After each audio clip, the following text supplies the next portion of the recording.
El nacimiento de Venus, tan bella, vehemencia poética de cualquier imaginación, delicia de los dioses y los hombres.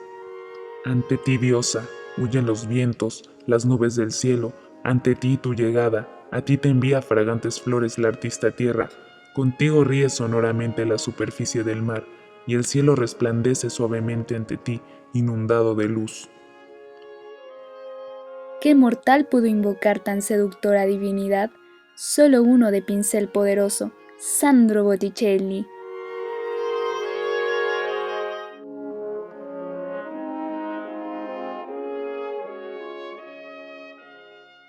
En 1478, un joven florentino, por encargo de uno de los Medici, Lorenzo di Pierfrancesco, cautiva Italia con la pintura de una sensual mujer. Se trata de Venus, la diosa del amor.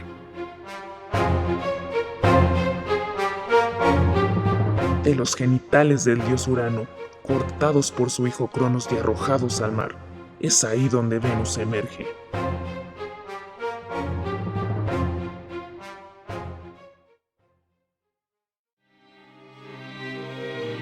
Sandro Botticelli pinta el momento en que Venus, empujada por el viento, llega a la isla de Cítera.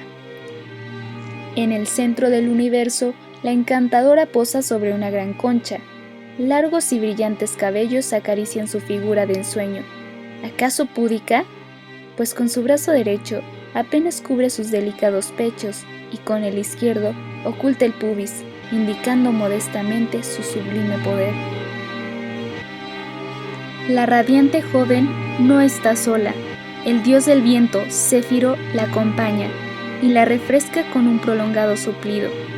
El dios estrecha su cuerpo a Aura, la diosa de la brisa. Mientras tanto, la comedida primavera prepara su manto para cubrir a Venus del tempestuoso Céfiro. En la historia del arte, nunca antes se había pintado diosa tan provocadora. Desnuda, deja explícita su angosta cintura y delicadas curvas. Con su irresistible mirada y dulce sonrisa, la pintura de Botticelli incita el deseo carnal y a la vez inspira el más fino razonamiento, como el de G.C. Argan. Este hermoso cuerpo de mujer que rescata o sublima su aspecto físico, con aquellas sus formas diáfanas y aquellas sus líneas puras, es como un reto del intelecto lanzado a la sensualidad. ¿De qué hermosa mujer pudo haber tomado el rostro? ¿Será de algún amor inolvidable? Es un misterio. Su empeño por representar la belleza femenina se vuelve una contemplación abstracta ante el hecho de que nunca se le conoció interés por alguna mujer, ni siquiera en la mera anécdota. Su compleja personalidad nos obliga a querer resolver los entresijos mentales que nos revelan el espíritu del artista y las claves de su estilo. El nacimiento de Venus es una vuelta inmediata al pensamiento de Marsilio Ficino, representante de la filosofía de su tiempo, ubicada en la época del Renacimiento, sobre todo en su hipótesis del alma suspendida entre lo superior y lo inferior, entre la inteligencia que se concilia con la fe y la materia. Botticelli, a través de su obra, sintetiza el paradigma de su época, la expresividad fundamentada en el equilibrio entre los sentidos y el intelecto, manifiesta entre la relación dialéctica entre la idealidad y la sensualidad, de armonía física y moral. Muestra como unidad las ideas platónicas de la Academia de Careggi, filosofía de la contemplación, así como las ideas de la filosofía de la acción de Maquiavelo y la doctrina aristotélica de la mímesis. En el cuerpo humano desnudo representa una unidad que conjuga estas ideas. Por ejemplo, en el nacimiento de Venus evidencia la belleza sensitiva y la belleza conceptual. La obra de Botticelli muestra el gran descubrimiento del estilo quattrocento, concebir la belleza en su unidad material e ideal, como una conjugación de fuerzas de la sensualidad y la abstracción. El concepto de absoluto es la idea de Botticelli que estará presente a lo largo de toda su producción artística, la serenidad y desgarro. El vigor del guerrero junto a la relajación y gracia del efebo. El amor sensual y el amor ideal. siempre en busca de la conciliación. Sandro Botticelli muestra la búsqueda de la armonía en lo dialéctico a lo largo de toda su producción artística. Con la Virgen del Libro conocemos el estatismo y con la calumnia la convulsión. Con la Venus de la primavera y el nacimiento de Venus percibimos el sutil equilibrio entre la espiritualidad y la carnalidad y observamos lo experimental y lo religioso con el retrato femenino y la adoración de los magos. Botticelli, nacido en 1445, a muy temprana edad era inteligente pero inquieto. No le gustaba escribir ni leer. Es por eso que su padre, exasperado por su comportamiento, lo llevó al taller de un orfebre. Ahí, rápidamente aprendió a dibujar y se aficionó por la pintura. Desde entonces, supo que se entregaría a ella. Gracias a su complicado carácter, fue llevado al taller de otro pintor, Filippo Lippi, por cierto, muy talentoso y culpable de que Sandro se convirtiera en un talentoso artista. Pronto Botticelli llama la atención por encima de renombrados pintores como Brunelleschi, Donatello y Masaccio. Sus maestros Lippi y Pollaiuolo son los principales influyentes en su obra, los intérpretes de la coyuntura social y política de Florencia en 1460, diversos y casi opuestos.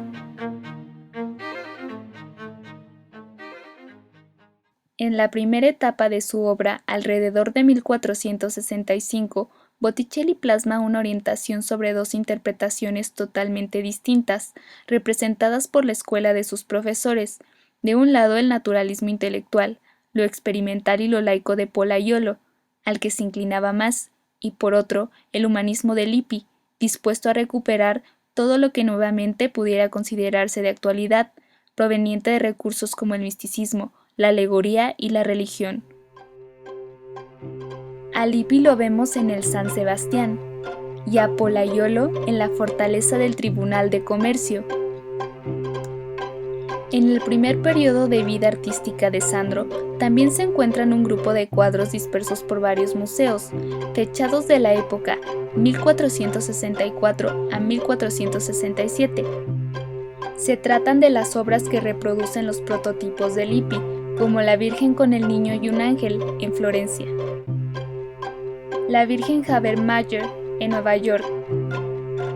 Después se verán algunas modificaciones con la Virgen con el Niño y un Ángel, en París.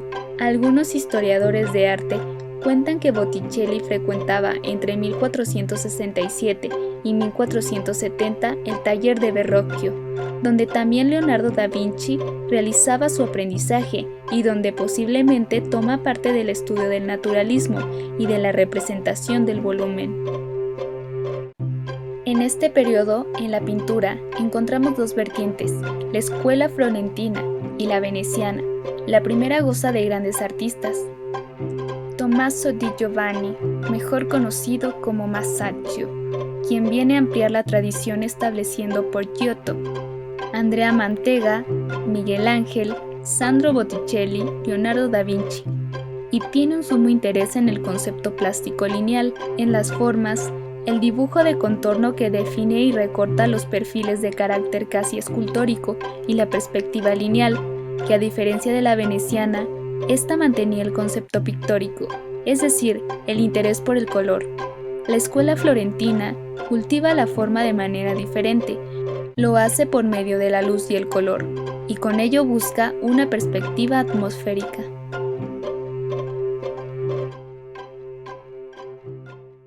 En la segunda etapa de su obra, en 1470, es en la que aparece como el pintor de los Médicis, donde supo asumir y traducir a términos plásticos el mundo de ideas del neoplatonismo y la adopción de las ideas humanistas, alentado por Lorenzo de Medici.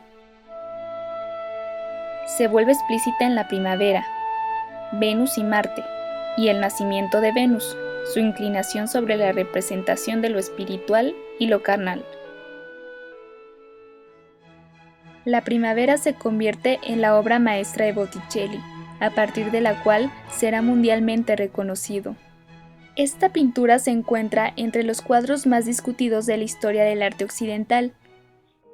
Es Lorenzo di Pierfrancesco, de la línea más joven de los Medici, quien tras su destierro en Florencia guarda en su residencia rural de Castello la magnífica obra.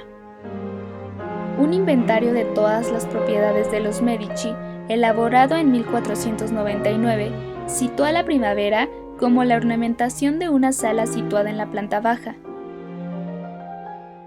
Una tabla de madera fijada sobre el sofá, en la cual se hallan pintadas 9 figuras masculinas y femeninas, valuada en 100 liras. La primavera proviene, no obstante, de Rerum Natura, un poema de Lucrecio. Llegan la primavera y Venus, y delante de ellas avanza el alado heraldo, y cerca de las huellas del céfiro, Flora, la madre, siembra por completo el camino, y lo colma de selectos colores y aromas. Botticelli no escondió en sus obras que le agradaba la representación de Eva desnuda, como la incitadora del pecado. El nacimiento de Venus es un ejemplo del erotismo botticelliano. De hecho, esta última se encuentra entre los primeros cuadros de gran formato, en los que se representaban sin temor diosas en tamaño natural desnudas o solo ligeramente vestidas. Botticelli vuelve al mismo motivo del erotismo en la primavera. En esta deja ver la sensualidad de cada uno de los cuerpos a través de los vestidos de las tres gracias: voluptuosidad, castidad y belleza. Un fino movimiento agita las ligeras telas transparentes sobre sus voluptuosos cuerpos. Incluso a una de ellas, la castidad, que es apuntada por Cupido, se le ha abierto el vestido de la parte del torso. La pintura botticelliana forma parte del estilo cuatrocentista, que surge en Florencia, Italia, en el siglo XV. La discusión cuatrocentista se centra en concebir la belleza, en su unidad material e ideal, como una conjugación de las fuerzas de la sensualidad y la abstracción, unidad que será concebida a través del cuerpo humano. No se trata únicamente del culto a la belleza física, sino el cuerpo como unidad simbólica que manifiesta también una belleza moral, es decir, el amor y la verdad. La pintura de Botticelli representa pictóricamente estos principios. En la primavera ocurren escenas diferentes. Venus regiamente ataviada en su reino, por encima de ella su hijo Cupido dispara una flecha ardiente, y a la derecha avanza la diosa primavera arrojando flores, mientras a un extremo de la escena la ninfa Flora, perseguida por Céfiro, lanza las flores primaverales desde su boca. Los personajes desde su lugar permanecen indiferentes, enigmáticamente aislados a las otras escenas que ocurren a su alrededor. En el caso del extremo izquierdo, un joven vuelto hacia el exterior alza una vara hacia el follaje de los árboles. Es el joven Mercurio, inspirado en el David de Donatello, por sus características botas, espada y casco.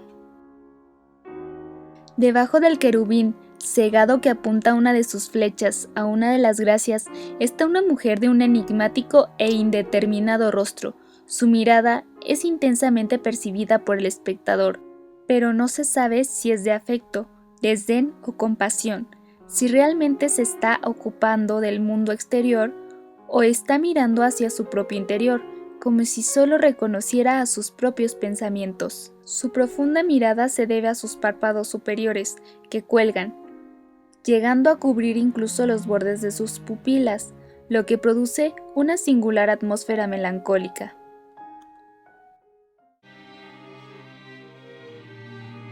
Pero el verdadero rasgo enigmático de su rostro es la diferencia entre la mitad de este y la otra, como si ambas mitades del rostro perteneciesen a dos personas diferentes.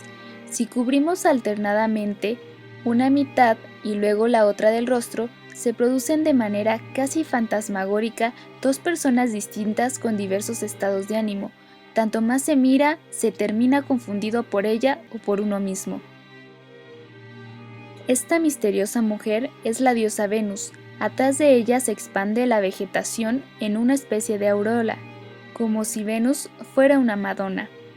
La vegetación detrás se expande comunicando a los demás personajes como si ésta fuese parte de esos seres. Venus es el centro no solo físico sino también moral de la obra. En sus dos aspectos de Venus Urania y Venus Genetrix, fuerza creadora y ordenadora de la naturaleza, que hace nacer y crecer a todos los seres vivos. La comparación entre el reino vegetal y el mundo de los seres vivos halla su confirmación en el cuadro de Botticelli, en la forma de la supresión de los límites entre la vegetación y las personas.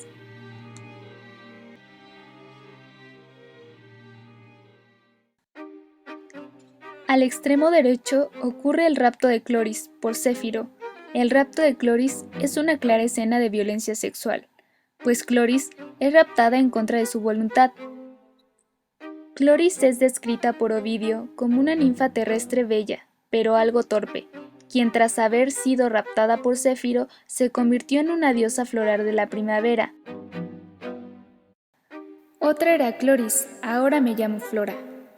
Cloris reaparece junto a ella misma convertida en Flora.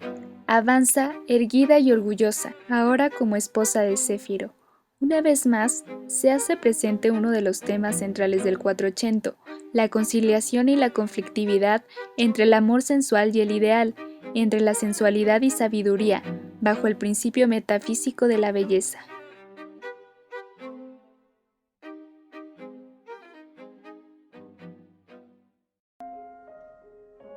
Botticelli, en esta obra, logra integrar un triángulo analógico entre la belleza, el cuerpo y la mente. Esta es definitivamente la gracia de Botticelli. La primavera no estaba en la sala de los Medici por casualidad, sino que formaba un conjunto bien planeado con el mobiliario del lugar. Junto a ella se encontraba otra obra de Botticelli, la pintura de Minerva y el Centauro, y formaban una misma obra en conjunto. Minerva exhibe los motivos heráldicos más antiguos de los Medici. Según la leyenda, no pertenece a las ramas de la familia, sino al padre de ambas líneas que peleaban, Giovanni de Vicci. El centauro con su pata delantera en ángulo es símbolo y referencia al quirón heráldico de la línea principal. La primavera no concluye en sí misma, sino en el cuadro de Minerva, que domestica al quirón, la línea antigua de los Medici.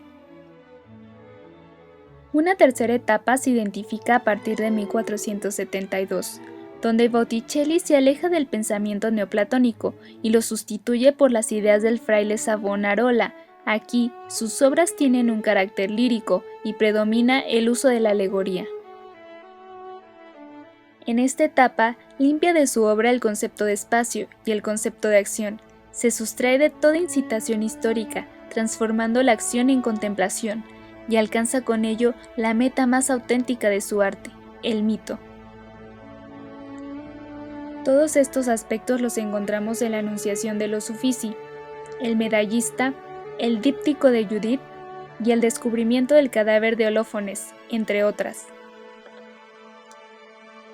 Prefiere la contemplación atónita de los hechos y su recuerdo melancólico. Nace un recuerdo de un tiempo ideal y abstracto. Llega la identificación moral, como la fusión del uno con el cosmos, en la belleza y en la tragedia divina. Con la alegoría, la narrativa estaba presente en todo Botticelli, desde los paisajes bíblicos hasta los mitológicos. Es por eso que se propone la tarea de narrar a través de su arte, la obra de Boccaccio, el de Cameron y el cuento de la historia de Nastascio degli Onesti. El neoplatonismo del pintor está nutrido por una vena religiosa, que lo lleva al punto de rotura hasta llegar a la identificación de la idea con la divinidad. Justamente en esta etapa toma impulso el característico estilo del divino Miguel Ángel. Fue entonces que los servicios de Botticelli tomarían otro rumbo. Su técnica maestra pasaría a la Capilla Sixtina, donde pintaría escenas de la vida de Moisés, la tentación de Cristo y el castigo de los rebeldes. Los últimos años de su vida como pintor serían distintos, pues vendrían acompañados de un contexto radicalmente diferente. En 1502, Pier Soderini es nombrado gonfaloniere de la República y se ocupa de establecer la paz en el pueblo italiano, que había sido modificado desde el destierro de los Médicis. La grandeza de Botticelli sería pronto opacada por Leonardo y Miguel Ángel, quienes consagrarían el Renacimiento en su máximo esplendor.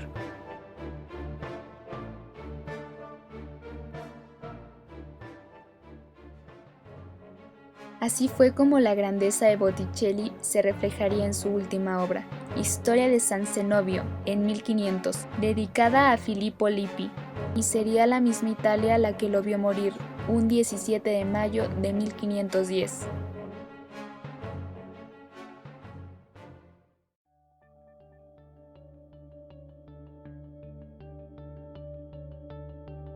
La obra de Botticelli deriva en la idea de lo absoluto del alma del hombre, animada por una inclinación hacia Dios y hacia el cuerpo. Esta segunda inclinación del alma está ligada originalmente a su propia esencia y por consiguiente libre de toda censura moral. Así, el pincel de Botticelli representa uno de los legados del humanismo y de la modernidad occidental. Nos muestra al ser humano desnudo en su máxima expresión.